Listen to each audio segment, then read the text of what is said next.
What was the moment where you realized the online component to your business was going to be important? Immediately, once we launched. It was quite immediate. I'm Peter Georgiou, CEO and founder of Greyers.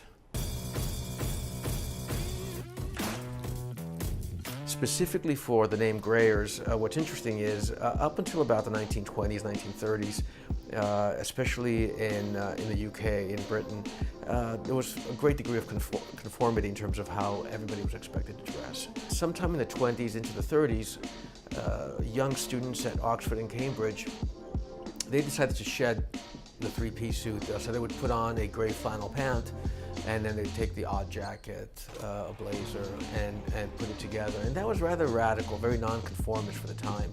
And they basically called it their Greyers. But before you had the chinos, and before we had denim as a movement in casual menswear, you had Greyers. Our mantra is we are rewriting the classics.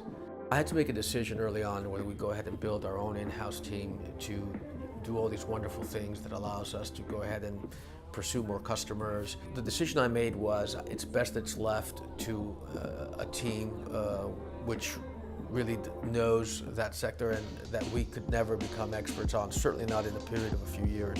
With P3, the first thing that I felt was a level of comfort that here was a team that not only understood the technical side of what we would need, but they understood the trajectory of growth that we're looking for and how to get there. In a period of, have we been doing this 3 years? In a period of 3 years, almost 3 years, the level of growth has been phenomenal. To me, P3 is like an in-house team. It might as well be us. The results of, I think, of our trajectory of growth proves that, in fact, the P3 team can do it. We have a fantastic team, and it really is about the team. It's never a one-man show in the business. We all have our strengths and we all have our capabilities. And though I am the founder and I'm the vision behind building the brand, and the jack of all trades, I am the master of none. So we do have fantastic folks behind the design side and concept side of building the line. We have an amazing product development team which goes out there and sources and develops and finds what will be the most interesting thing next season. Well, the biggest challenge I think for us the first year was that we were not technical people. We are product people, and we searched for a solution to launching online and building the product.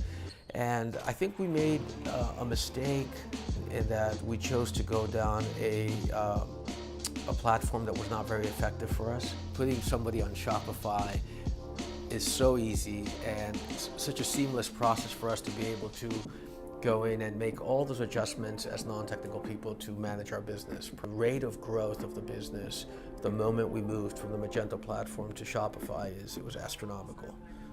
And by far probably the best decision we made in the overall story of the Greyers business. What was interesting the minute we launched online is the amount of information that we did not have prior to going direct to the customer.